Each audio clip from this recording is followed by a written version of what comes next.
Presidente Dutra chegando aí. E já Tudo estamos bem? gravando também. Ah, é a Vani. Então vamos lá. Sou eu. Então vamos. É o presidente Dutra, sou eu.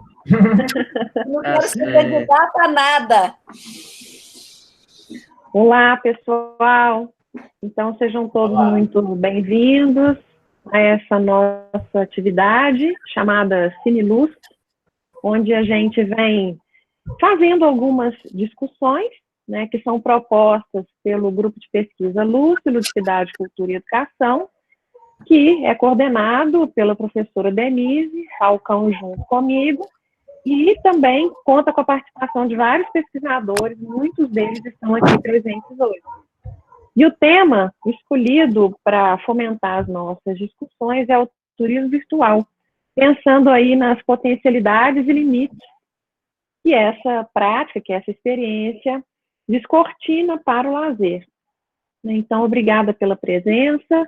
Convidamos a professora Djalmira hoje para bater um papo conosco, né, que é diretora do Espaço Conhecimento. Daqui a pouquinho a gente passa a palavra para ela.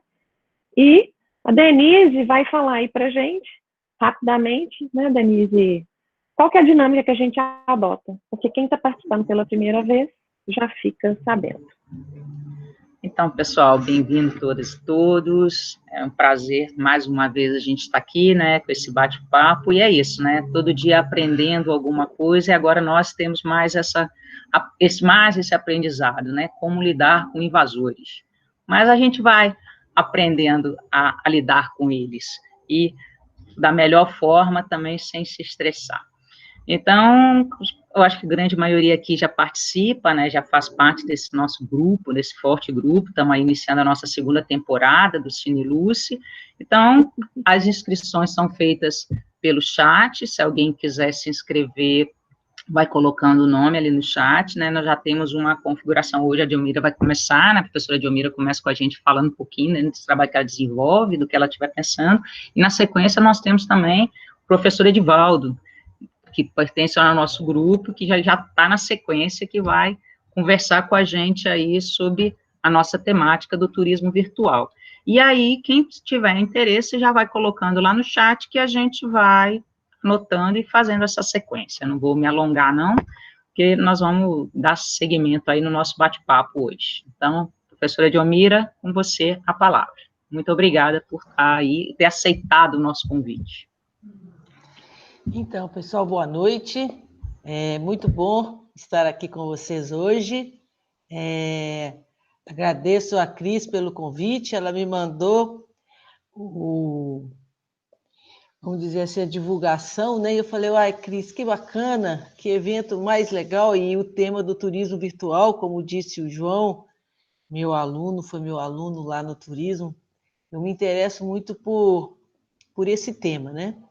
E aí a Cris falou assim, ok, venha para a gente bater um papo, e se poderia falar um pouquinho da experiência, né, lá do Espaço do Conhecimento, porque, na verdade, nesse momento de isolamento social, né, nós basicamente migramos uma parte, estamos migrando outra, as nossas ações para a dimensão virtual.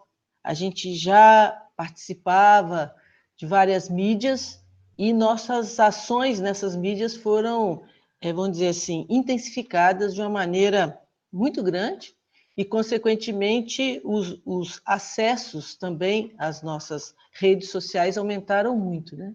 Então, o que eu trouxe para vocês aqui foi basicamente, a Cris falou que o tempo era muito curto, então eu não preparei assim. Na verdade, eu trouxe uma apresentação que nós apresentamos para o Conselho Científico-Cultural do Espaço do Conhecimento, para exatamente mostrar como nossas ações estão acontecendo nesse momento de isolamento social. Eu vou mostrar isso para vocês e depois a gente conversa, fico à disposição, né, para a gente trocar qualquer informação adicional. Eu vou compartilhar aqui uma pequena apresentação que toda toda a pantalha. Vamos ver se vai dar certo aqui. Selecionar a janela.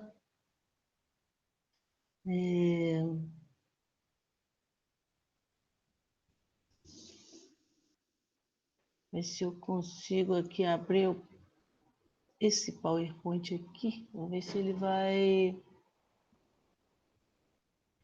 Acho que ainda não compartilhou. Janela, Meet, caixa de entrada. Ainda não, professora. Ainda não, né? Deixa eu ver. Não. Tela inteira. Tela inteira está com permitir. Compartilha a tela inteira de Unirã, acho que vai ser melhor. Pois é, compartilhei a tela inteira. Vamos ver aqui. Tá Apareceu aparecendo. agora? Aham. Isso. Vai aparecer. Peraí. Ok. Tá começando, ainda não... Isso. Aí. Tá. Obrigada, Ana. Então, gente, então é o seguinte. Basicamente, o que eu vou mostrar para vocês é o que já está em formato de apresentação. Espero que todos conheçam o Espaço do Conhecimento UFMG. É um lugar de produção e divulgação científica e cultural da universidade que fica na Praça da Liberdade, né? Então, eu vou apresentar para vocês agora exatamente o espaço no mundo digital. O que aconteceu foi que, com o isolamento social, né, nós tivemos que nos reinventar, né? Algumas atividades já estavam no mundo virtual, mas nós tivemos que criar outras, de maneira a atender o nosso público. Então, a primeira coisa que a gente fez ainda no dia 20 de março, a gente fechou o espaço ao público no dia 18, e no dia 20 nós abrimos uma gincana do conhecimento. Então, as pessoas participavam, era toda sexta-feira, tinha uma pergunta, e as pessoas participavam e havia um brinde, né, que depois foi enviado por correio para as pessoas que ganharam. Então, essa atividade, com ela a gente conseguiu manter, de certa maneira, o nosso público que tem o perfil para algumas ações infanto-juvenil. Então, essa foi a primeira ação que nós fizemos. Depois, o sábado com Libras, porque o espaço tem uma preocupação muito grande com a acessibilidade, então trabalhamos uma sessão que ficou virtual em Libras, né? Criamos o Clube do Livro, Guimarães Rosa, aí para um público, vamos dizer, adulto. Inclusive aqui nessa sala tem uma pessoa que frequenta, que é a Fátima Queiroz, que ela frequenta o Clube do Livro. Então, a gente tem uma professora da Letras que toda quarta-feira ela lê e comenta um conto do Guimarães Rosa. E essa atividade, a gente começou pelo Zoom no primeiro semestre, em abril, ela começou no dia 8 de abril, tivemos uma parada em julho e voltou agora em agosto pelo YouTube. Então, a gente continua com o clube no Zoom, mas acontece que a demanda foi muito grande e o Zoom não comportava, porque a gente tem uma assinatura para 100 pessoas apenas. Aí o que nós fizemos foi manter as pessoas que estavam no Zoom, fizemos uma nova chamada e aí também colocamos no YouTube. E isso tem uma resposta muito grande, porque se nós temos, por exemplo, em torno de 40 a 50 pessoas, em média, por dia, nas quartas-feiras, quando a gente vai ver o resultado no YouTube, aí vai para 100, 200, 300. Então, realmente, é uma outra escala quando a gente vai para o mundo virtual. A escala é outra.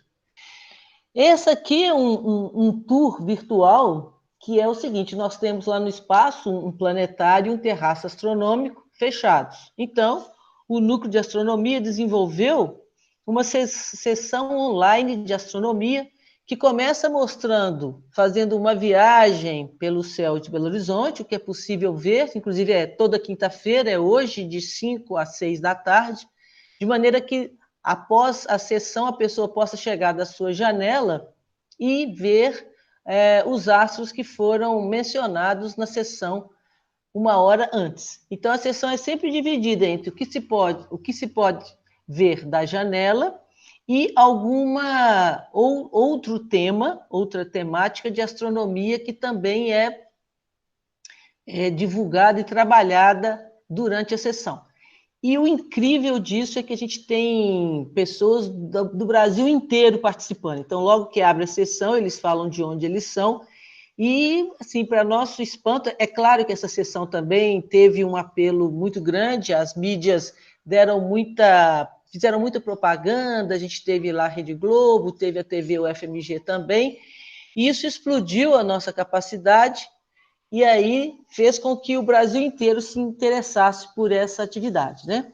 Então, hoje, no primeiro semestre, ela também começou pelo Zoom, aprendemos a trabalhar, e no segundo semestre, agora ela também é apresentada pelo YouTube. Aqui foi um outro espaço que nós abrimos para os professores que antes nos visitavam, e agora temos um contato com eles direto, né, também pelo blog, e por um e-mail específico para discutir alguns textos mais científicos, nos quais eles trabalham nas suas aulas de física, química ou biologia, né? Isso aqui é alguns produtos, como o calendário astronômico, que também agora é virtual, qualquer pessoa pode entrar no nosso site e baixar este calendário, que vai de junho de 2020 a junho de 2021, também por uma faixa etária juvenil. Fizemos parcerias com a Secretaria de Estado de Cultura e Turismo, a Secult, e ajudamos a realização da 32ª Semana Rosiana, que também foi toda online.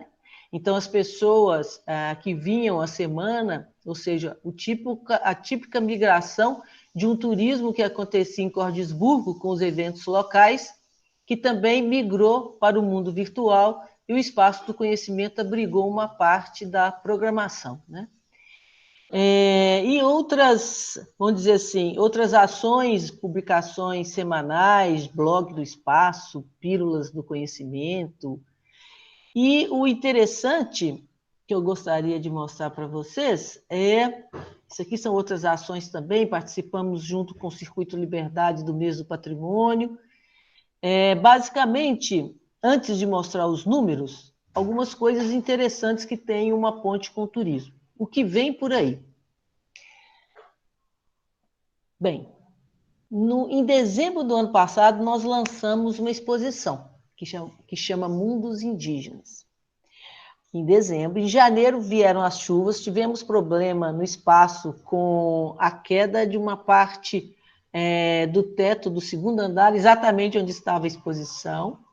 Aí paramos em janeiro, a exposição ficou fechada, abrimos em fevereiro, aí em março veio a pandemia. E é uma exposição inédita, porque os curadores são todos indígenas. E agora fechados. Então, o que fizemos, né? Estamos passando essa exposição física que está lá para o mundo virtual. Então, as pessoas vão poder fazer uma visita virtual a uma exposição física que já existe.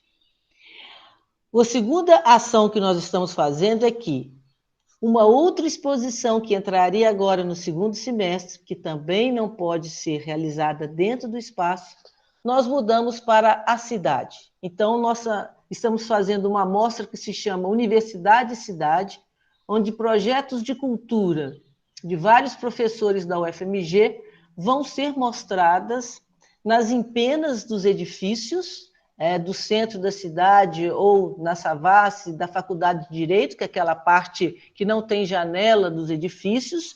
Então, algumas projeções de audiovisual vão ser feitas ali, como também algumas ações nas paredes do Centro Cultural, ali na Rua da Bahia, no Conservatório. Então, nós vamos também trabalhar em setembro, basicamente, com ações na cidade e de professores da UFMG, e em dezembro vamos ampliar para os centros culturais de Belo Horizonte, de maneira a ampliar o público e as ações de cultura, fazendo a interseção entre universidade e cidade. A nossa ideia é levar a universidade para a cidade, para que ela possa ver os projetos da universidade das suas janelas, né? Sem aglomeração. E o ano que vem vamos lançar uma outra exposição, essa já pensada e concebida no mundo virtual. Vai ser uma exposição que vai se chamar O Sertão é o Mundo, sobre a vida e a obra de Guimarães, aí toda no ambiente virtual. A ideia é a gente pensar num roteiro, um roteiro turístico, onde eu possa, né, onde as pessoas possam caminhar por esse roteiro, conhecendo a obra, os lugares, né, por onde passou alguns personagens, ou mesmo o escritor Guimarães Rosa, todo no ambiente virtual. Então, são as novidades que a gente tem. E o interessante é o seguinte, antes desse slide, o ano passado nós recebemos no espaço, em termos presenciais, algo próximo de 70 mil visitantes. E aí, para vocês poderem comparar agora como, em termos de visitação virtual, como isso vem crescendo, né, com a pandemia.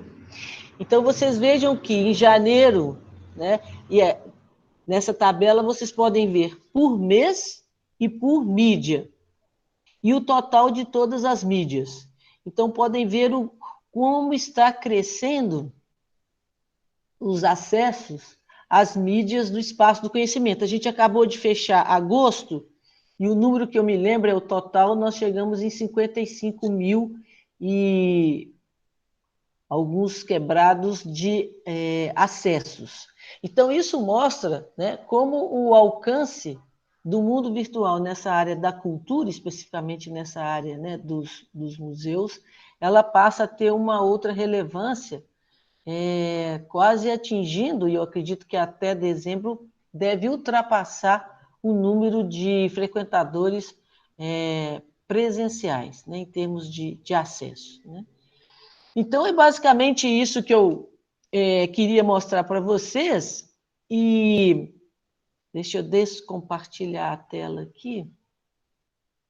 Deixa eu voltar aqui. Ok, deixar de apresentar. Ok? Mostrar para vocês vamos dizer, as potencialidades desse mundo virtual e, consequentemente, do turismo virtual, e colocar uma sementinha, que eu tive uma orientanda minha de graduação do turismo, que ela trabalhou na sua monografia um tema que foi exatamente o turismo de amanhã, né? E ela fala, e ficou muito importante no tema desenvolvido por ela, a questão da criatividade. Como a criatividade é a responsável, junto com a tecnologia, né, por essas novas formas de turismo que a gente tem visto por aí. Inclusive, não sei se vocês conhecem um turismo chamado neuroturismo, que é basicamente, né, turismo sem a necessidade de deslocamentos físicos, no qual estímulos sensoriais transmitidos por máquinas, né, provocam reações no cérebro que resultam em verdadeiras sensações, sejam visuais, auditivas e sensoriais. Então, na verdade, o que nós temos? Criatividade aliada à tecnologia, resultando em novas formas de turismo que muitas vezes no início pode causar um estranhamento, mas é uma outra forma possível de turismo. Aqui eu paro, Cris, eu acho que já está bom, né, para esse início, e a gente fica aí à disposição para o bate-papo com vocês. Obrigada pela atenção, gente. Obrigada, Dionira. Acaba que a Dionira trouxe para a gente um outro lado, né, o lado dos bastidores mesmo, de quem está se preocupando em proporcionar possibilidades para os frequentadores em função da pandemia e também abrindo novas perspectivas, né, para um espaço, para um local como o Espaço do Conhecimento. E agora a gente vai discutir um pouco essa questão a partir de uma outra perspectiva, né? Nós temos um convidado, que é o professor Edivaldo Sérgio, né, é um pesquisador do nosso grupo de pesquisa e professor da Universidade Federal de Juiz de Fora, Então, ele vai explorar aí também algumas nuances desse turismo virtual. Bem-vindo, Edivaldo, obrigada por aceitar o convite e a palavra está com você. Obrigado, Cris. Boa noite a todos e todas. Vocês me ouvem? Bom, inicialmente, parabenizar a professora Diomira, tendo em vista que eu acho que é extraordinária a exposição, os números chegados, né, em tão pouco tempo, um conjunto de iniciativas tão diversificadas e uma preocupação com o acesso, né, que é um tema-chave nesse tema, a democratização, na medida em que é um desafio ainda, mesmo mediante as plataformas virtuais, o acesso de um conjunto, uma parcela expressiva da população a essas experiências, a esses espaços, a esses conteúdos. Eu acho extraordinário os números expostos, até porque eu fiz uma coleta de dados rápida, especialmente na página da Anatel, do IBGE, e que posteriormente foram publicados numa reportagem da Folha de São Paulo, que eu vou dividir todas as referências daqui a pouco. E essas pesquisas nos concitam a pensar alguns desafios estruturais no país, né? E a gente pensar. Até porque um dos vídeos, né, divididos conosco, na chamada para esse evento, em dado momento, um dos entrevistados entendia, expunha, na verdade, que o turismo virtual permitia a democratização, maior acesso das pessoas a espaços, sem necessariamente deslocamento.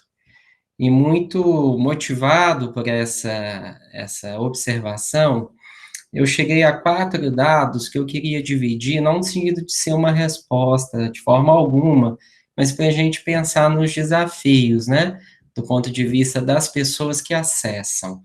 Olha só o primeiro dado, da Anatel e do IBGE, 70 milhões de pessoas, 70 milhões de indivíduos no país têm acesso diminuto ou não têm acesso à internet. Ou seja, 1/3 das pessoas do país tem um acesso precário ou não tem. 42 milhões de pessoas nunca acessaram a internet no país, nunca. A gente está falando de algo em torno de 1/5 da população nunca acessou a internet. 25 milhões de pessoas, sobretudo os mais pobres, acessam a internet somente pelo telefone, pelo smartphone. E aí é muito enriquecedor perceber que esse acesso, segundo a reportagem da Folha de São Paulo, a partir de dados da Anatel e do IBGE, se dá basicamente via WhatsApp e Facebook, que normalmente são trocas de texto instantâneas, ou seja, um acesso restrito, né? E, por fim, segundo dados do IBGE, do último censo, 72% dos imóveis em zona rural do país não têm acesso à internet. Cerca de 3/4 dos imóveis em zona rural não têm acesso à internet. Então, eu divido antes esses pequenos dados para a gente refletir e de por que eu acho que a quantidade de acessos, seguidores e pessoas no projeto que você expôs, Diomira, são interessantíssimos, né? Porque na outra faceta a gente tem uma conjuntura que nem sempre ela é favorável a esse tipo de experiência, por uma questão estrutural do nosso país. E aí fiquei me recordando, associando a temática do museu, da educação e do turismo, que possibilidades como a que você expôs me remetem ao termo de capital cultural do Pierre Bourdieu, na medida em que aqueles conhecimentos, aquela gama de experiência que expande um pouco o repertório cultural, intelectual e artístico do indivíduo, pode ser uma possibilidade, pensando num tipo de experiência que não apenas seja um fim em si mesmo, mas talvez um meio, uma possibilidade, para que mediante a expansão desse repertório, seja-se concitado, convidado à experiência física posterior. E aí, quando eu digo de experiência física posterior, porque basicamente dois textos que eu usei, e o último eu também vou citar aqui, é do João Alcântara Freitas, é um pesquisador de patrimônio, ligado ao FRJ e ao FJF, que também pesquisa museus e experiências em torno da questão virtual. Ele entende, a partir de uma revisão de obras, que o turismo virtual não necessariamente substitui o turismo, digamos, tradicional, mas em muitos casos pode ser uma experiência complementar. E aí ele vai rememorar um conjunto de autores da década de 90, do século passado, do início dos anos 2000, que vão chegar a conclusões parecidas, embora eles tenham uma aptidão, né, essa possibilidade, essa experiência tem uma aptidão em uma certa vivência territorial e sensorial, como você diz muito bem. Se a gente pega algumas estatísticas do turismo no mundo, a despeito dos avanços tecnológicos, a gente vê um crescimento. E no nosso país, antes da pandemia, a gente tinha um discreto crescimento de viajantes internacionais, em alguns outros destinos do mundo também. E aí, para não me estender muito, eu queria trazer uma reflexão que eu acho que é oportuna.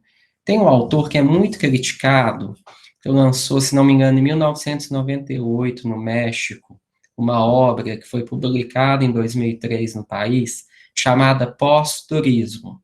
O Sérgio Molina, que é o autor do Pós-Turismo, é um autor muito controverso.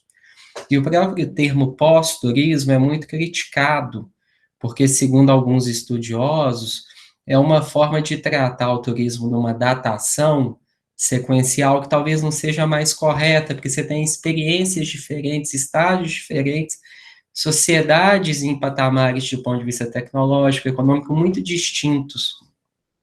Entretanto, o Sérgio vai dizer que o pós-turismo é um tipo de experiência contemporânea, ela está calcada basicamente em dois aspectos, segundo o Sérgio. Seriam experiências turísticas sem sair de casa, ou seja, a possibilidade que esse aparato tecnológico permite ao turismo, e ele vai chamar a atenção por uma questão interessante, que são experiências novas, seja do ponto de vista sensorial, seja do ponto de vista intelectual. E aí o Sérgio vai trazer uma reflexão interessante, e particularmente essa eu concordo, é a que eu queria trazer, é que normalmente os períodos de crise, embora sejam muito dramáticos a atividade turística, eles normalmente são seguidos de alguns avanços na atividade. Ele vai chamar a atenção que a questão do terrorismo, da pobreza, conflitos ambientais e doenças na história do turismo, sobretudo contemporâneo, foram capazes de propiciar novas possibilidades. E é curioso que a obra de 1998, ele vai dar destaque que as doenças, as pandemias, as enfermidades seriam uma das causas possíveis de avanços do ponto de vista desse pós-turismo centrado na virtualidade. Ou seja, o que a gente está vivenciando agora, de certo modo, ele já tinha trazido, e que talvez essa inobservância tenha feito com que muitos de nós que atuemos na área do turismo, talvez não a considerássemos seriamente, e, de certo modo, reagimos a ela, quando, segundo o Sérgio, ela sempre foi, de forma inerente, uma causa de avanço, né? Que nem sempre foi cogitada de forma importante por parte dos profissionais, por parte do setor público. Por fim, eu queria trazer um último ponto, e a gente pode continuar no debate posterior, que é o seguinte, eu não sei se vocês têm essa experiência, mas é muito recorrente no debate do turismo virtual a temática da autenticidade, de que, para alguns autores, seria uma experiência inautêntica, ou seria uma realidade encenada, ou seria uma experiência não necessariamente tão vivaz, tão real, tão dinâmica. E aí eu peço licença para recorrer à antropologia do turismo. O Agustín Santana, que é um autor espanhol, de uma obra chamada Antropologia do Turismo, O Rodrigo Grunewald, que é o autor do Museu Nacional, professor de Antropologia do Turismo no Nordeste, ele chega a um entendimento muito interessante que nos ajuda, talvez, a evitar a tentação de rotular certas experiências como experiências menores ou experiências inautênticas. Eles vão dizer, cada qual ao seu modo, que talvez seja uma necessidade de nós, estudiosos, refletirmos se competiríamos a nós rotular experiências turísticas como inautênticas. Ambos concitam uma compreensão por parte do visitante, do viajante, daquele que experiencia, em que significado ele atribui à experiência. Via de regra, eles atribuem à experiência algo autêntico, porque é uma vivência para eles real. E, em muitos casos, eles consideram que se trata de certas vivências mais restritas, voltadas a uma certa dinâmica própria, em que o intermediário turístico, ele, de certo modo, ele apresenta caminhos, ele reforça discursos, ele minimiza certas possibilidades no destino, tanto que o Agostinho Santana vai dizer que talvez seria mais interessante pensarmos que toda vivência, ela é autêntica do ponto de vista turístico, porque ela se trata de uma cultura do encontro, ou seja, uma vivência cultural em que o encontro é um aspecto fundamental, e nesse sentido, há uma adequação, tanto por parte dos anfitriões quanto por parte dos viajantes. Ou seja, seria uma experiência diferente, e não necessariamente uma vivência falsa, inautêntica, um simulacro. São algumas questões iniciais que eu queria trazer, posteriormente eu retorno, mas só para a gente fazer uma reflexão sobre esse tema, sabe? É só isso por enquanto. Obrigado. Obrigada, Edivaldo. Obrigada demais pelas suas reflexões. E aí nós vamos dar continuidade com a Cris, que está inscrita agora. Muito legal, Edivaldo. Foi bem interessante as coisas que você disse, os elementos que você trouxe para a gente entender um pouco mais, né? Isso que é chamado de turismo virtual. E eu também fiz uma busca para conhecer um pouco as publicações sobre isso, identifiquei alguns aspectos que você colocou, e também uma discussão que é colocada da seguinte forma: será que o turismo virtual veio para substituir o turismo real? Né? Então, será que está todo mundo caminhando para lá? E é uma discussão assim que é desenvolvida, mas eu achei também que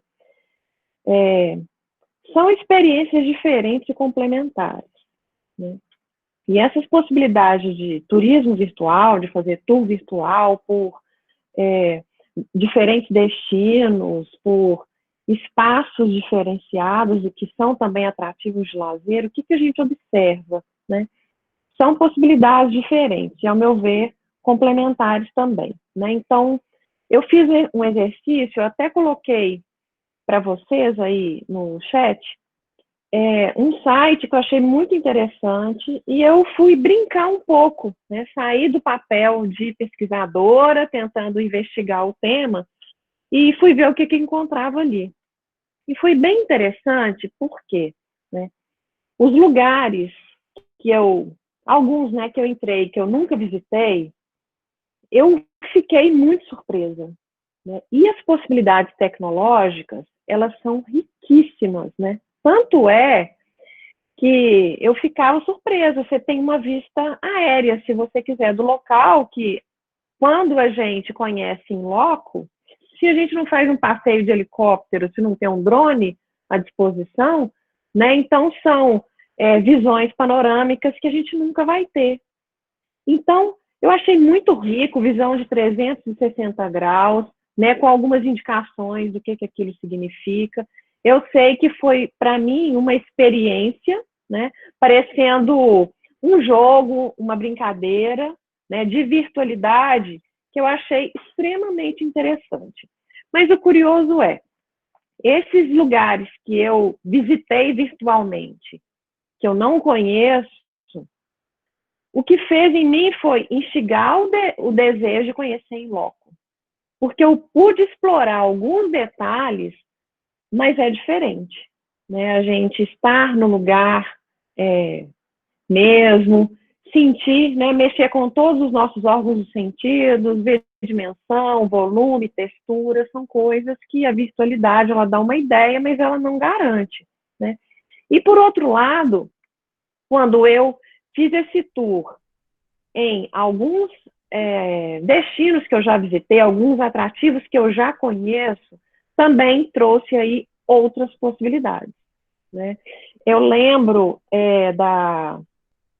das pirâmides da região do México, né? Da cidade do México, ali, Teotihuacan e outras, que, primeiro, o lugar é tão grande, o Machu Picchu, por exemplo, é tão grande, né? Exige aí um esforço físico. Quando eu conheci, o calor estava intenso, né? Então a gente tem dificuldades a mais. Voltar virtualmente a esses lugares e contando com esses recursos tecnológicos para reviver a experiência e para observar outros detalhes que, em loco, eu não pude perceber, né? Então, é daí que, do ponto de vista dessa experiência vivida, é que eu digo que complementou e enriqueceu muito, né? E isso é produto até desse momento que a gente está vivendo. Então, desde o final do século XX, a gente vem acompanhando o crescimento e a ampliação dessas novas tecnologias da comunicação e da informação, né? Então, já era apontada por analistas sociais, né, desde o início dos anos 90, como uma das áreas mais promissoras desse milênio, junto com as telecomunicações e junto com lazer, entretenimento, turismo e todos os elementos que fazem parte aí desse tema, né? A pandemia trouxe desafios a mais para isso, né? E eu creio que abriu também as portas para a gente se abrir também a esse tipo de experiência. Isso é que eu achei legal, né? Porque muitos estudos dizem que esse tipo de experiência é mais a cara dessa geração Z, né? Que são os jovens que a gente tem hoje, de 20 e poucos anos, que já nascem, né? Já entram nesse mundo que é totalmente interconectado, então isso faz parte do dia a dia deles. Mas eu não faço parte dessa geração e estou também redescobrindo várias possibilidades, né? É isso. Vamos lá, Denise, vamos dar sequência e a gente continua o nosso diálogo. Tá cheio de turismólogo aí, vamos ver o que eles têm para contar para a gente também. Ai, que risco, então, meu, hein? Entrar nessa seara, gente. Então, aproveita e fala agora. Então, gente, eu vou trazer aqui uma reflexão, que é interessante que a gente acaba buscando alguns caminhos. Eu fiz um caminho um pouco parecido com a Cris, só que eu resolvi entrar dentro daquele vídeo, um dos vídeos que estavam colocados, né, para startar um pouco essa nossa conversa, né? E aí eu entrei muito no vídeo que é o Canal de La Ciudad, né, e ele vai trazendo, ele é uma reportagem, né, sobre o turismo virtual, e ele apresenta, que eu já comecei a achar muito interessante, né, na questão do turismo pensado como um novo conceito de viagem, né, o turismo virtual pensado como um novo conceito de viagem. Aí eu fiquei me perguntando, né, eu falei, nossa, como é que é isso, novo conceito, né, né, para onde que está indo? Então, vou tentar botar aqui, né, trazer para a gente 2 pontos, né, um que já está bem discutido, já está sendo levantado bastante, pimentado aí no grupo, que é com relação à questão da experiência, e a outra com relação à democratização da viagem, né, foi 2 pontos que eu pensei nesse aspecto aí. E aí, eu lembro que o vídeo colocava uma questão assim, tipo, que é conhecer um destino sem estar lá, né, o que é isso, né? E segundo o vídeo, falava que bastava você ter um telefone inteligente, né? A questão do smartphone, basta você ter um telefone inteligente que você pode conhecer milhares de lugares e viver milhares de experiências à distância. E aí ele pontua a questão da experiência. E nesse ponto da experiência, né, eu fui buscar um pouquinho lá, fazer uma interlocução com Jorge Larossa, né, o Bondia, que ele vem trazendo, ele traz muito arraigado, né, ele é um professor lá da Universidade de Barcelona, que eu tive o prazer até de ter um pouco de contato com ele no tempo que eu tive lá, e ele é professor de filosofia da educação, né? E aí ele traz um pouco que hoje nós estamos muito submetidos, né? Nós estamos imersos na questão dessa experiência a partir da informação, né? E ele coloca que a informação, ele entende desse jeito, que a informação não é experiência, e que a informação, o excesso dela, às vezes, ela não deixa lugar para a experiência, né? Por isso, essa ênfase contemporânea na informação, da gente estar informado. E tudo isso, ele apresenta uma retórica destinada a nos constituir como sujeitos informantes e informados. E aí, nesse ponto, ele vai questionando um pouco a questão da experiência, em qual sentido? Que ele carrega um pouco, né, a ideia de que a experiência, ela tem que nos tocar. Então, essa experiência, ela tem que sair desse espaço da informação e passar por uma vivência, né? Porque o que a gente está gastando muito, segundo ele, é muito tempo investido na busca e não nessa vivência. E aí, nesse sentido, eu fui entrando no site, né? Porque esses sites de La Cidade, ele é uma empresa de turismo virtual, que agora chama Vrap, eu não sei nem como é que fala, né, nós não temos esse negócio de V com R, né, Vravel. Aí eu fui entrando, né, fui conhecendo, fui vendo, e aí também tive essa perspectiva que foi muito interessante, porque ele apresenta esporte radical, ele apresenta cidade, ele apresenta temas, e aí bate muito assim, que foi um pouco parecido com a experiência que a Cris vivenciou. Quando você já conhece o lugar, aquilo remete a você lembranças da própria experiência que você já viveu, então te aprofunda numa experiência no sentido de permitir outros olhares. Mas, ao mesmo tempo, quando a experiência era num determinado esporte radical, né, seja numa onda gigante, ou seja num esqui, e que você ainda não vivenciou, vivenciar aquilo através de uma filmadora que seja 360, a tecnologia é muito avançada, ela te traz a sensação, mas ao mesmo tempo é muito diferente do que se você estivesse praticando esse esporte radical, né? Você está com a sua segurança preservada, né? Você não corre o risco de estar ali, o que o esporte radical, né, proporciona, né, o próprio risco da radicalidade. Então, não dá para dizer que não existe a experiência, eu acho que a experiência, ela está super presente, mas é isso, ela traz uma nova experiência, ou uma outra experiência desse processo, né? E aí, no mesmo momento, me veio a questão assim, mas essa experiência, ela acaba que, de alguma medida, ela também é um processo de democratização muito grande para aqueles que têm esse tipo de acesso, né, porque a gente também, segundo, né, o Edivaldo trouxe uns dados aí para a gente, que nós temos uma quantidade muito grande ainda em nosso país que não tem esse tipo de acesso. Mas aos que têm, por exemplo, a possibilidade que hoje a gente tem de ver mais próximo, ver mais de perto, lugares ou experiências com esportes muito próximo do que se estaria vivendo, talvez inimaginável há um tempo atrás, né?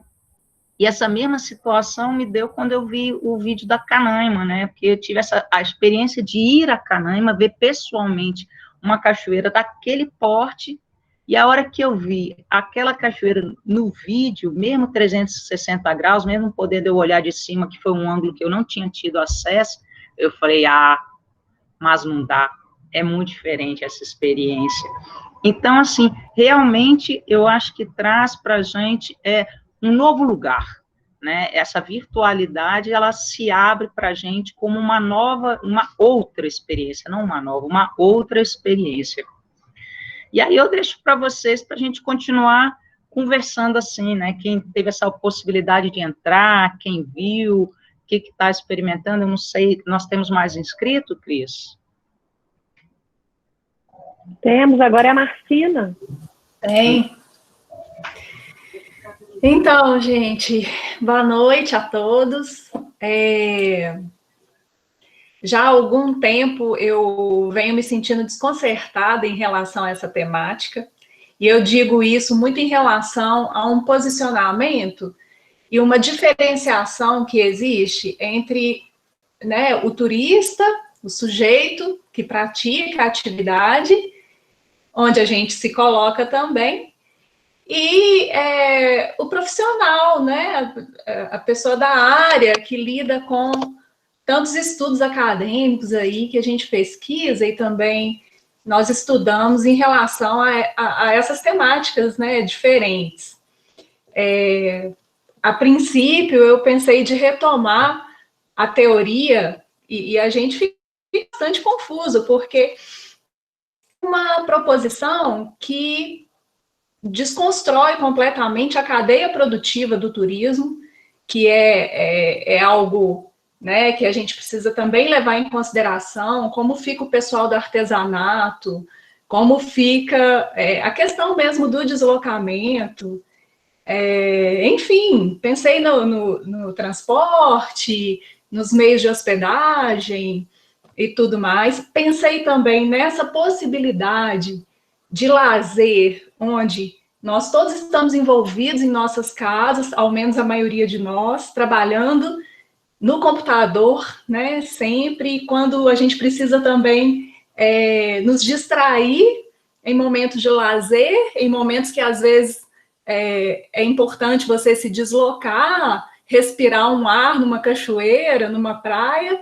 a gente precisa, né, tem essa opção de fazer isso de casa. Então, eu achei um pouco desconcertante, né? Tanto de uma forma profissional, de enxergar, como de uma forma como turista mesmo, né?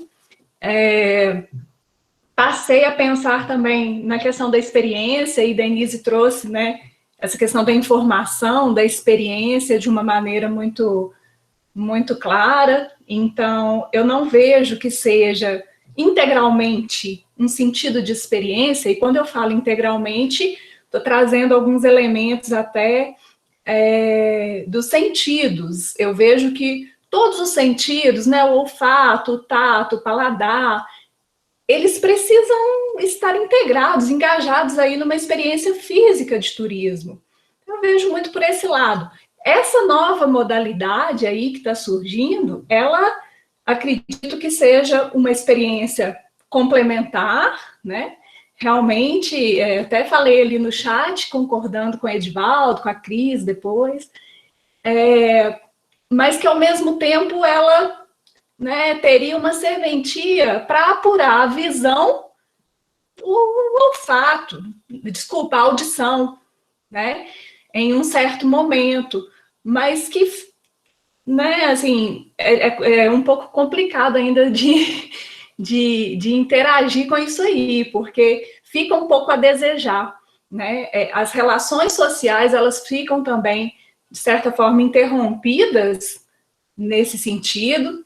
Eu cheguei a falar um pouquinho sobre a questão da fotografia, né? Aonde que fica a fotografia nessa história aí, como instrumento, inclusive, midiático, que vai fazer com que mais pessoas visitem aquele destino, né? Como ficam as narrativas de viagens. E aí, quando Djomira resgata aí os projetos lá do Espaço do Conhecimento, que também exploram essas narrativas a partir do sertão, né? Lá, Grande Sertão Veredas, do Guimarães Rosa. Então, isso tudo aguça a gente muito. Como profissional, assim, eu fico bem dividida em relação a tudo, mas vejo como uma possibilidade complementar, né? Eu queria dividir isso, o Edivaldo citou alguns textos, eu queria falar sobre o olhar do turista, né, do John Orry, que eu acho que é uma referência interessante para a gente discutir também a questão do encontro, do olhar do turista, os impactos econômicos que essa modalidade pode ter.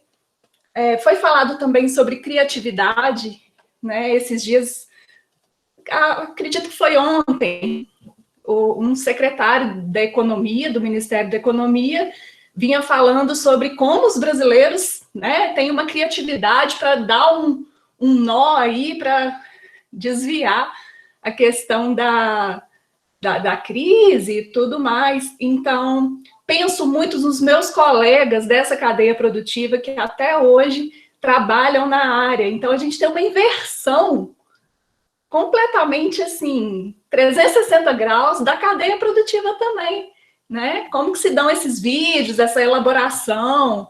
A gente vai ter agora roteiristas, né, dentro da cadeia, enfim. Então, queria mais explorar esse lado novo e dizer que a gente precisa ter uma cautela. Não me sinto, assim, totalmente consertada para poder tratar alguns esclarecimentos. É importante realmente a gente pesquisar, né, verificar junto a alguns estudos o que vem sendo discutido para tentar construir realmente algo novo e ser aberto, né, também a essas novas modalidades. É isso, obrigada.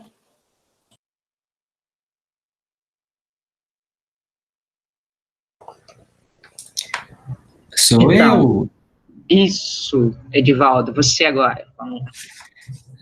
Eu queria fazer uma pergunta, Diomira, aproveitando, e aí eu faço a pergunta antes e comento rapidamente 2 pontos depois, aí dá tempo dela ir pensando. Eu estava fazendo uma pesquisa a respeito do ainda pouco debatido e certamente ainda necessário um aprofundamento maior, que é a tese do conteúdo virtual do lazer, né? Tem um texto da Gisele Schwartz, de 2003, na Licery. Então, ela vai fazer uma certa revisão dos interesses ou conteúdos culturais, né, do Dumas Edier. Posteriormente, o Luiz Otávio Camargo, né, adiciona o interesse turístico, por volta de 2001, entendendo uma certa expansão dos conteúdos do lazer. E ali, quando ela vai abordar a questão do conteúdo virtual, muito ainda vinculado a uma dinâmica de jogos online, ela vai dar uma pequena discussão a respeito da atividade turística, mas independente disso, ela vai chamar a atenção que nessa dinâmica virtual do lazer, um aspecto importante que desperta muito interesse das pessoas que o vivenciam é o anonimato. E tanto é que a gente vivenciou isso hoje, né? Como que essa possibilidade do anonimato, ela pode, e a Gisele já dizia isso, né? Ela possibilitava, inclusive, certas ações desviantes do lazer. Minha pergunta é no sentido de se há alguma experiência mais dificultosa em torno do anonimato daqueles que acessam, que participam, como é que vocês lidam com a questão daquelas pessoas que os procuram? Vocês têm questões ligadas à segurança, ou vocês acham que não é necessário? Enfim, só se fosse possível, porque me chamou a atenção essa questão do anonimato, porque ela, por um lado, ela pode dificultar que a gente conheça de fato aqueles que procuram, né, essa experiência de onde, não apenas de onde são os acessos, mas o nível de instrução, renda, perfil da família, essas questões que eu acho importantes, se vocês têm algum tipo de mapeamento dessa natureza, refinamento, né, de quem procura as experiências que vocês têm proposto, articulando com essa questão do anonimato, né, como vencer isso. E aí, essa seria a pergunta, tá, Diomira? Se ficou confuso, eu refaço. Seria só se você pudesse explorar isso um pouquinho a partir da sua experiência aí.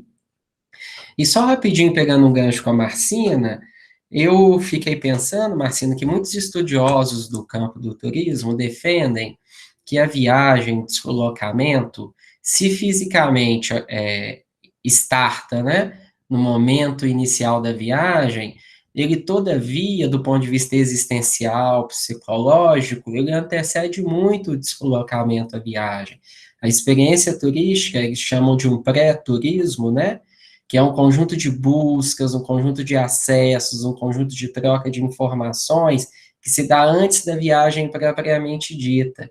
e que isso historicamente foi feito no setor turístico, seja com as narrativas de viagem, livros, seja com acesso a mapas, seja posteriormente com acesso a áudios, a jornais, a revistas, a guias turísticos, a agências de viagem. Você já tem toda uma estruturação muito distante que fomentava, que dava ao turista um conjunto de informações para que a experiência no destino pudesse ser mais rica. Eu vejo uma possibilidade dessa questão da virtualidade no turismo como talvez uma forma ainda mais totalizante em que o pré-turismo pode ser experienciado, ou seja, uma roupagem contemporânea, muito mais desafiadora, que permite uma dada visão dos destinos, mas que talvez, como já vem sido largamente dito, não seja capaz de substituir a experiência física. Todavia, contudo, entretanto, há um tipo de turista que minimiza os encontros com o desconhecido, com o novo. E talvez para esse tipo, esse perfil de sujeito, de pessoa, e consequentemente de turista, que minimiza encontros com o desconhecido, esse tipo de experiência vai servir. Eu me recordo que nas pesquisas de pacote, eu pesquisei o turismo de massa, o turismo de pacote, a Porto Seguro, na Bahia, e ao fazer muitos pacotes aéreos e terrestres com os viajantes, me sujeitando às mesmas forças que os acometem, a gente notava que a questão do medo, da insegurança, era muito recorrente no discurso de alguns, e por isso se recorria ao pacote de viagem, seja o receio do roubo, de se perder, de ter alguma experiência menos positiva, e havia por parte de alguns um frisson, um receio enorme em sair daquela rotina, daquela dinâmica, daquela restrição, daquela proteção que os intermediários turísticos fomentam. Tanto é que o Sérgio Molina vai dizer que uma das causas da ascensão da tecnologia no turismo é justamente o aumento da sensação de medo e de insegurança no mundo, seja em decorrência de ataques terroristas, seja simplesmente por furtos, roubos e outras experiências desagradáveis. Então, finalizando, eu consigo antever até um pré-turismo mais refinado, como também para alguns que receiam de encontros com o diferente, com o inusitado, talvez uma vivência que possa, a esse tipo de perfil, ser uma experiência possível, sabe? Eu vejo essas duas alternativas. Só isso tudo. Então, vamos lá. Obrigada, Edivaldo, mais uma vez. A hora que você quiser voltar, volta de novo, hein? Tá, mas eu fiz a pergunta, hein? Mas agora é a própria Delmira que já está na sequência. Então, eu vou começar respondendo. Vamos ver, Edivaldo, se eu compreendi bem a sua pergunta, né? Com relação a esses conteúdos virtuais, e a questão dos dados, né? Foi por aí que fiz a leitura e a questão do anonimato. A informação que eu tenho é até de uma mestranda que trabalhou com essa questão da autenticidade em museus virtuais, né? Ela formou conosco lá no turismo, a Larissa Dutra. Depois ela foi para a ECI, foi trabalhar exatamente com essa questão de museus virtuais e autenticidade. Mas ela fez uma monografia onde ela compara um pouco o público de museus físicos e museus virtuais, basicamente a partir do site que na época era muito ativo, que era do Circuito Liberdade, né? Ela pediu licença na época para fazer algumas entrevistas ela fez uma entrevista com alguns visitantes de equipamentos do circuito, como também em algum período específico no site do Circuito Liberdade dos Museus Virtuais.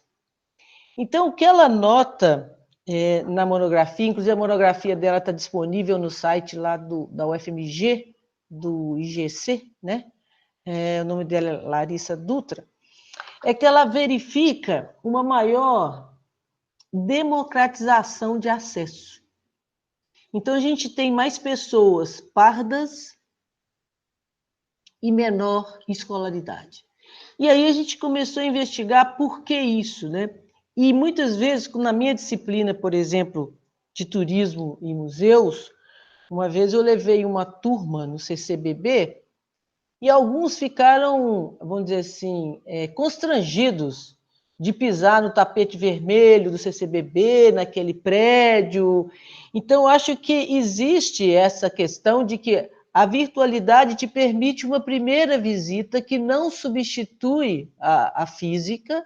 Eu acredito que ela seja, vamos dizer assim, talvez o primeiro contato, onde você pode, e assim, por exemplo, aí sim, eu estou me lembrando agora, na dissertação de mestrado da Larissa, ela fala muito dessa primeira visita virtual no sentido de você obter conhecimento, que pode ser o conhecimento de onde o que tem, o que está disponível, mas também, vamos dizer assim, passar o tapete vermelho, né? E aí você consegue ter um primeiro acesso, que pode levar, dependendo dessa sua experiência, que pode levar você a buscar fisicamente aquele museu.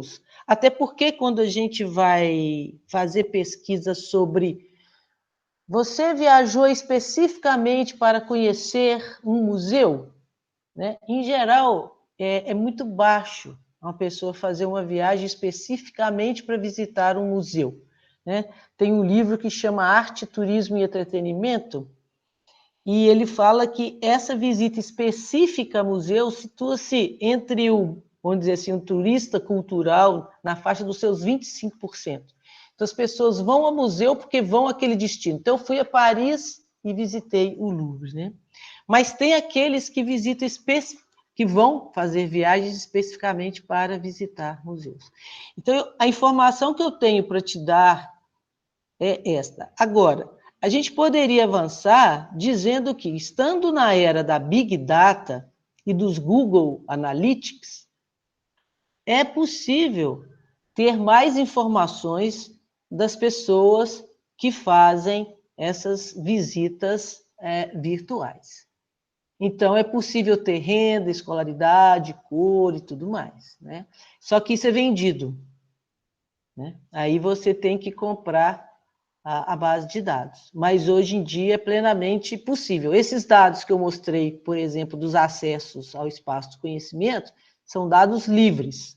Nós não compramos. Mas à medida que você começa a querer fazer estatísticas, né, exatamente para quê? Para a gestão, aí você consegue o dado. E são dados, né, você não, anônimos, né? Você tem massa de dados, né? Então, basicamente te ajuda nas tendências, né?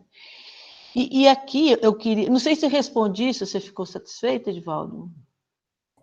Respondeu sim. Eu só queria agora provocar um pouco a Marcina e dizer o seguinte, Marcina, eu assisti um filme uma vez que foi a minha primeira, vamos dizer assim, o que me fez pensar muito na possibilidade do turismo virtual, que foi um filme, ele deve ser final dos 80, princípio dos 90, que é um filme do Schwarzenegger, que se chama Vingador do Futuro, onde ele faz uma viagem, eu até falei isso hoje para os meus alunos da disciplina, ele faz uma viagem a Marte. Então, na verdade, ele sai do escritório cansado, falando assim, preciso descansar. Aí me chamou a atenção exatamente isso. Ele vai no lugar como se fosse um consultório dentário, porque ele senta naquelas cadeiras super confortáveis, e a pessoa pergunta, para onde você quer ir hoje? Aí ele pensa, fala assim, quero ir a Marte. Então, é colocado um aparato nele e ele vai a Marte, ou seja, tudo através, né, de estímulos no cérebro, né? Então, ele literalmente se vê andando em Marte, convivendo com pessoas que vivem em Marte, e ele passa aquele período, 1 hora ou 2 horas, como ele estivesse imersivo naquele lugar. E quando ele acaba aquele filme, ele levanta, agradece, paga e vai embora. Então, ele teve uma experiência. Nesse caso, a gente está falando de uma ficção científica, com os 5 sentidos.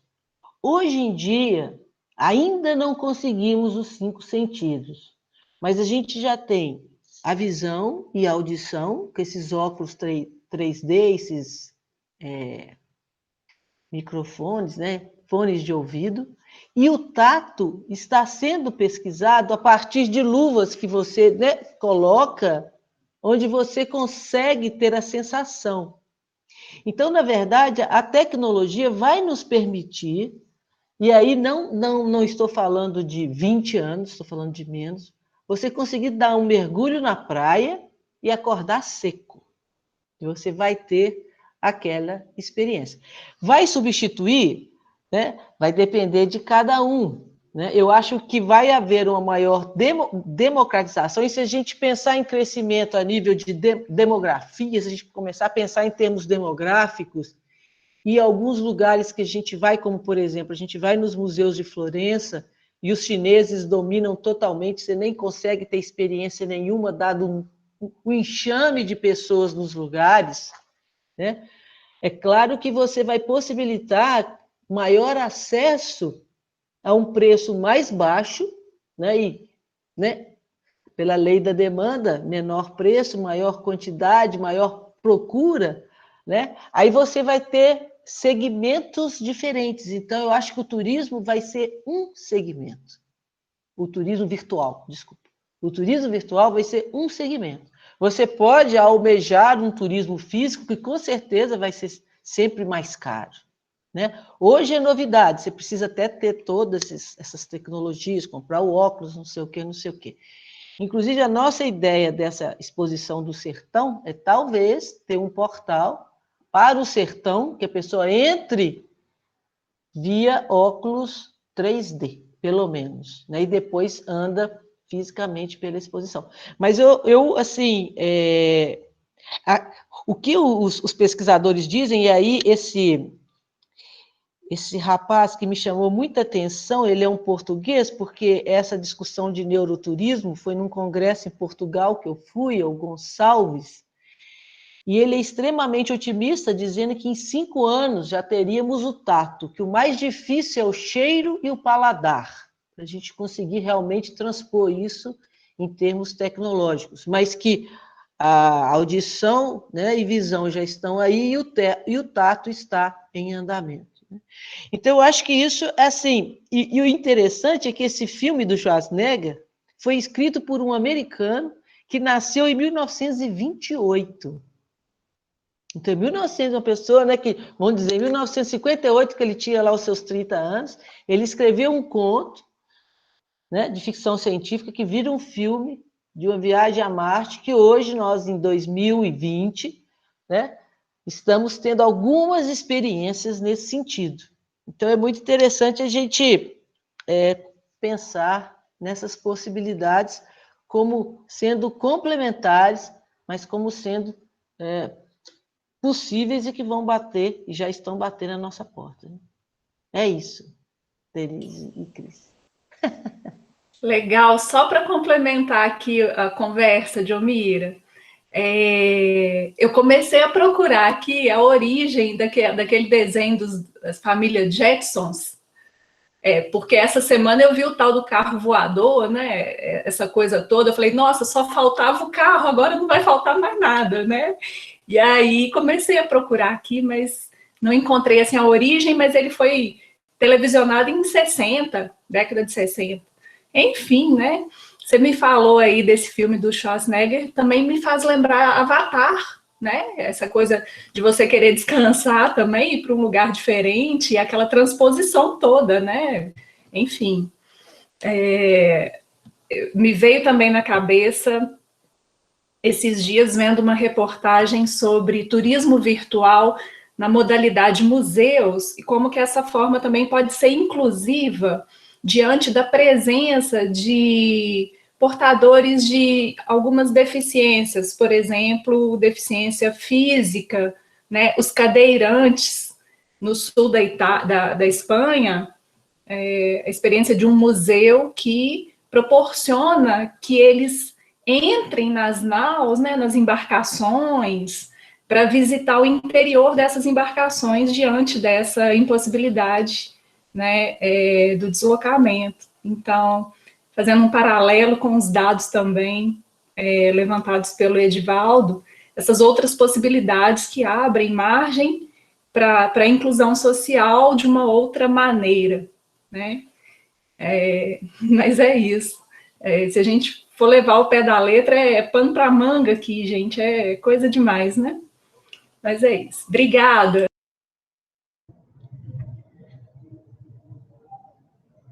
Bom, sou eu agora, então.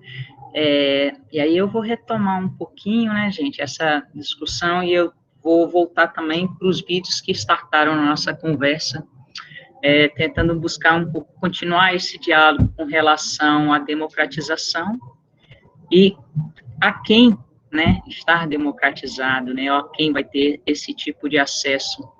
E num dos vídeos que falava da Colômbia, não sei quem teve a oportunidade de ver, o vídeo, ele acabava que ele tentava mostrar uma possibilidade de se manter com as pessoas que recebiam os turistas em suas casas, né, as pessoas que promoviam determinadas, vamos dizer, como pôr entre aspas, espetáculos culturais, né, como que elas também estavam sofrendo com essa questão da pandemia, porque não estava havendo turismo e essas pessoas acabavam perdendo também uma possibilidade de renda.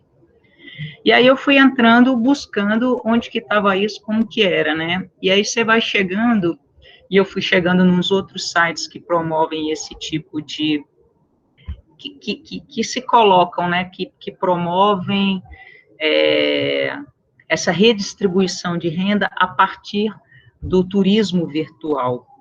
E aí foi interessante que você vai entrando, o que acontece? A própria empresa que te oferece essa realidade virtual, ela também começa a hierarquizar, né? Parece que nós, seres humanos, vivemos, só sabemos classificar e hierarquizar, é fundamental sempre isso. Então, tem a possibilidade dos vídeos que você acessa gratuitamente, a possibilidade dos vídeos que você paga, que você tem uma melhora naquilo que você acessa, e tem os vídeos especiais. Esses especiais são imperdíveis. Então, você começa a perceber que também vai se criando categorias que a própria democratização deixa de ser tão democrática assim. É democrática até onde você pode pagar, até quando você tem essa possibilidade em determinados momentos. Aí eu vou lá para o outro lado, né, para outra ponta da corda, né, os sujeitos que estão lá fazendo, né, na própria Colômbia, aquela casa que recebia os turistas, que cantavam, que dançam, que tem toda aquela parte que eles até colocam lá como folclórica, eu entendo mais que é uma matriz cultural deles, né, da própria comunidade, quanto que isso realmente chega a eles, ou quanto que também é um processo de exploração que vai sendo muito imbricado, muito misturado. Aí eu não consegui chegar nesse ponto de conseguir perceber até que ponto eles continuam sendo explorados, ou se realmente isso traz uma maior abertura, mas é o fato que eles estão circulando. E aí, vamos lá, se eles estão circulando, mais pessoas se interessam e têm a possibilidade de conhecer. Se mais pessoas têm a possibilidade de conhecer, mais pessoas, talvez, quando vá a essa região, tenham interesse de ir pessoalmente, entrar em contato, né, vivenciar essa experiência cara a cara, né.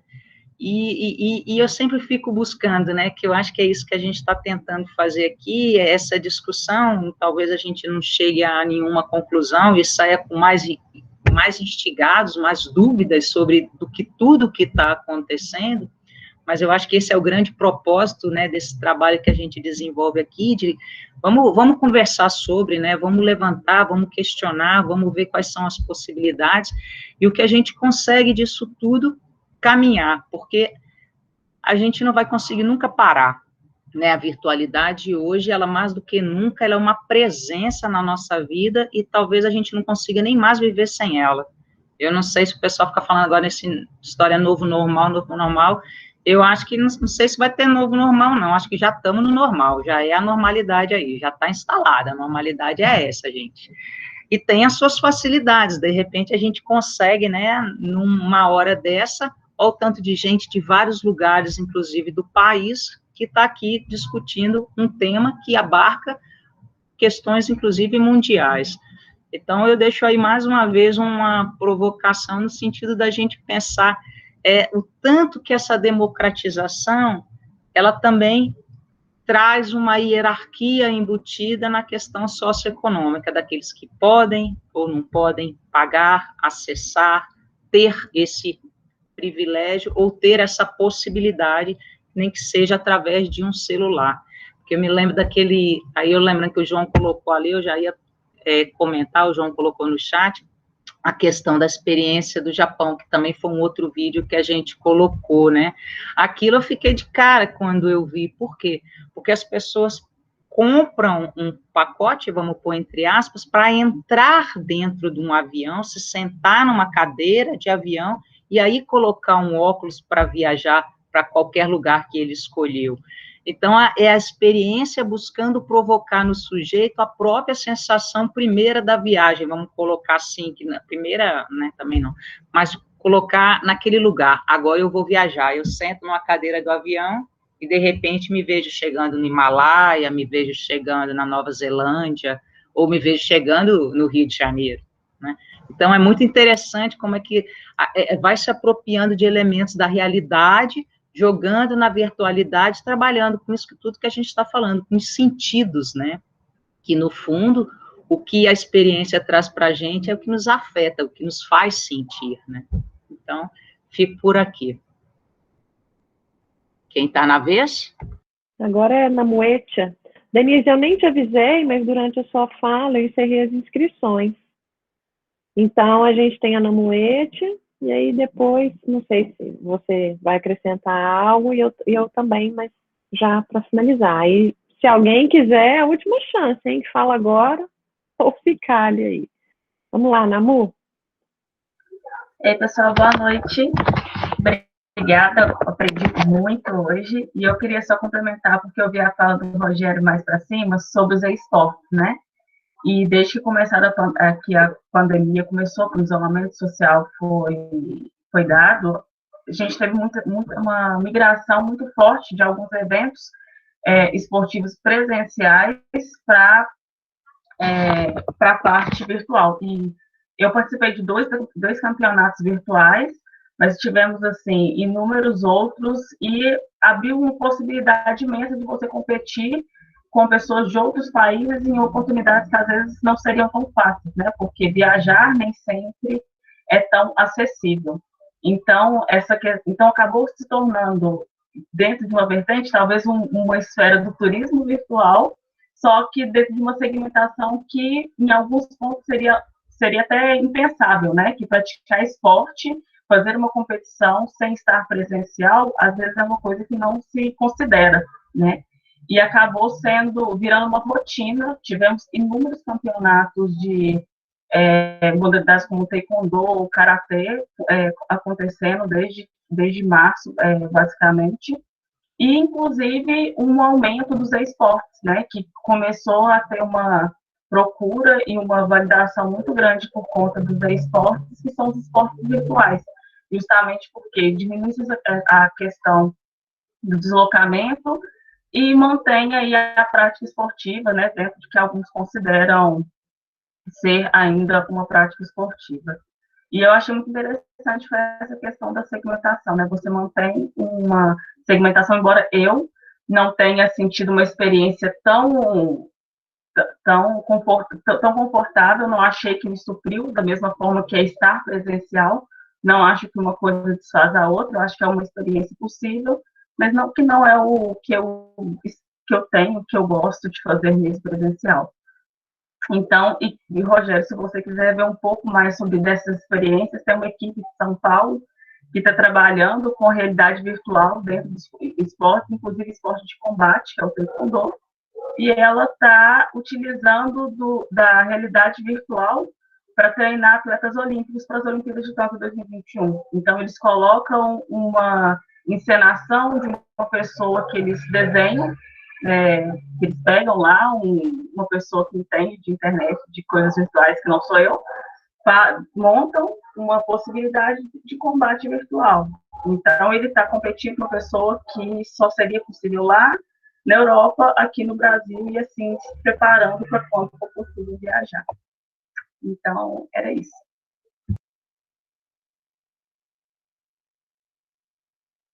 Djamira?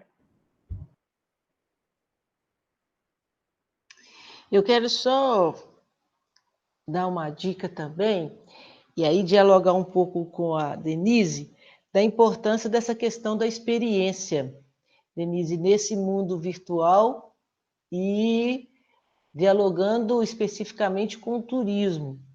E nesse sentido, eu ando pesquisando muito sobre exposições imersivas e teatro imersivo.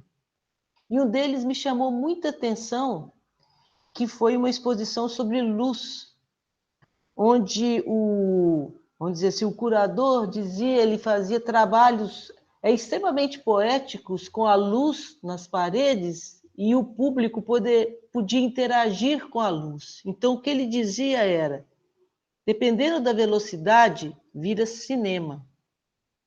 Então, existe uma passividade.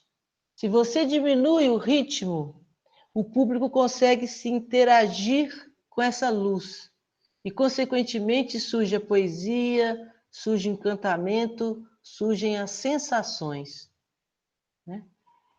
E principalmente a palavra encantamento, que aí tem muito a ver com experiência. Então, eu acho que é um caminho. Né? E pensando em museu como lugar de lazer, né? Que foi um tema de pesquisa do lazer aí da Luísa Macedo, né? Que acabou de se tornar mestre pelo programa, essa eu acho que é uma outra área muito rica, que também merece estudos nessa interseção entre turismo, lazer, tecnologia e virtualidade. É isso.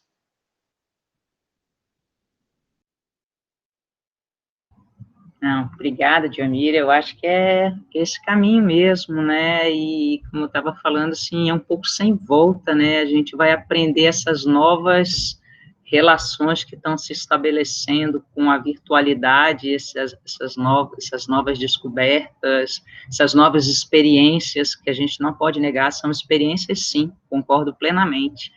São outras experiências, né? Que nós vamos ter a partir agora da tela, dos óculos, dos olfatos, né? Alguém colocou no chat aí uma hora também com relação à Disney, que já está produzindo novas experiências nessa possibilidade de você estar lá e já estar sentindo os cheiros. Então, assim, é um universo que não para, né? Que essa tecnologia, ela está nos trazendo coisas que tem hora que eu acho que a gente assusta mesmo. E aí me lembrei isso vai o quê? Aí dos anos, talvez... Vou falar 80, que 80 eu devia estar nascendo, né, gente? Mas lá quando apareceu aquele cinema de 180 graus, que a gente no final, não sei se vocês chegaram a ver, alguém aqui chegou aí, você ia lá, de repente, uma montanha-russa, você sentiu frio na barriga, né? Isso aí, vamos dizer que é o arquétipo do que a gente está tendo hoje numa realidade virtual, né? É um precursor disso aí. Então, acho que a gente ainda vai ter muito que aprender, eu acho que nós estamos aí cada vez mais, quando a Djamira fala de 20 anos, concordo muito menos, acho que em 5 anos já está tudo diferente, cada vez a velocidade é maior, né, nessa questão tecnológica, E é isso, temos muito a aprender, que bom que podemos dialogar com todas as nossas inquietações, né, com todas as nossas angústias e dúvidas, nós que, em alguma medida, trabalhamos com a questão do turismo, seja com o lazer, seja com a própria prática, ou a vivência, enfim. Com essa minha fala, eu vou aproveitar e já vou me despedindo aqui, né, vou agradecer demais a participação especialíssima de Diomira, de Edivaldo, que também é especialíssimo, que veio aqui colaborar demais com a gente nesse debate, de que todo mundo que estava aqui, né, quem pôde falar, quem quis falar, quem ficou só ouvindo, também é bom também a gente escutar, né, vai remoendo, né, vai pensando, né, então agradecer demais a participação de todo mundo. E agora a gente retoma, né, nós agora vamos ter uma vez por mês, né, a gente precisou diminuir a frequência do Cine Luz, porque com essa realidade virtual também nós estamos todos assoberbados de tantos trabalhos, né, então agora o nosso próximo encontro deve ser na primeira semana de novembro, a gente trouxe como uma data a primeira semana de cada mês, outubro, gente, outubro, tá? Então, obrigada a todo mundo, passo a palavra para a Cris, valeu, pessoal. Joia. Gente, foi muito interessante ouvir a fala de vocês, né, porque a gente foi falando de potencialidades, disso que é chamado de turismo virtual. Foram colocados também vários limites em relação a isso, desde quem é que tem acesso a isso, né? Basta ter um smartphone, parece que é simples, né? A gente tem um smartphone de última geração que, de fato, nos permita explorar todas essas potencialidades virtuais, e a gente sabe que não é assim.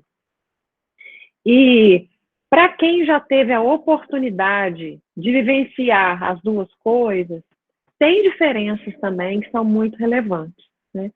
E isso me lembrou também, né, de algo que é o seguinte, uma pergunta que eu vou deixar em aberto aqui intencionalmente, né?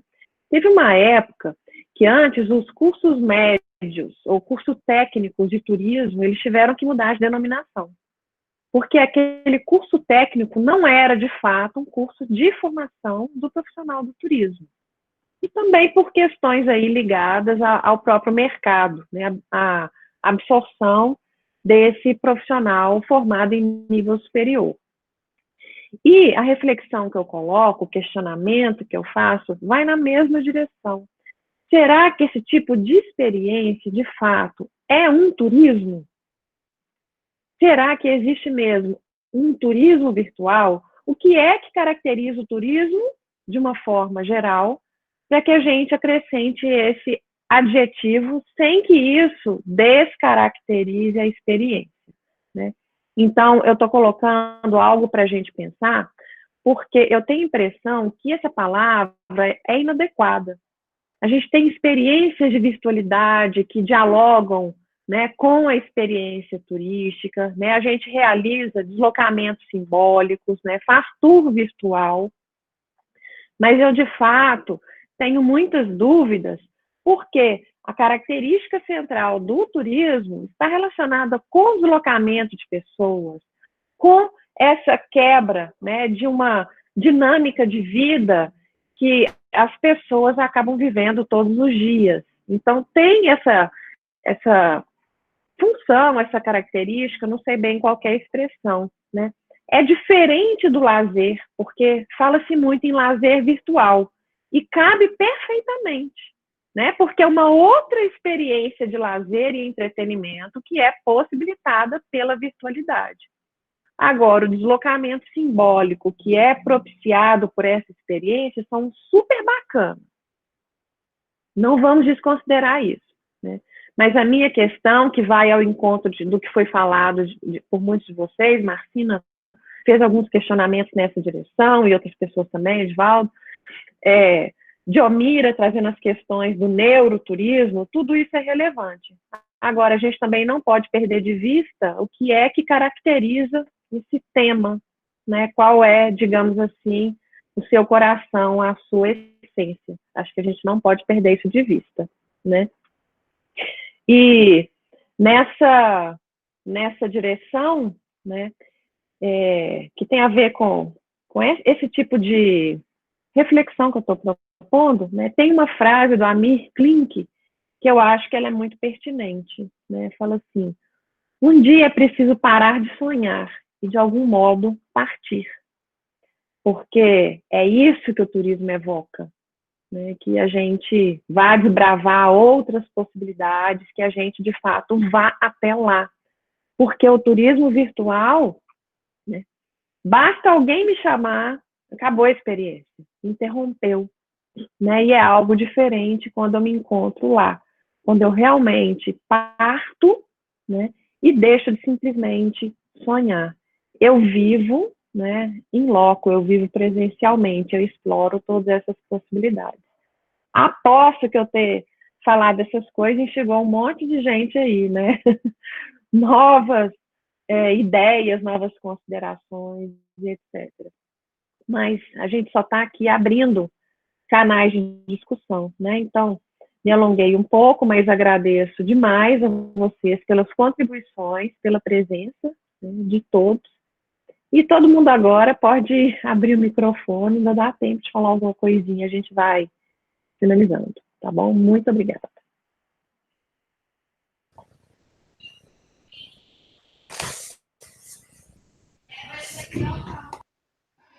Muito boa o tema e a discussão, gente. Boa noite a todos. Obrigada pelo convite, Cris, Boa noite. Elise.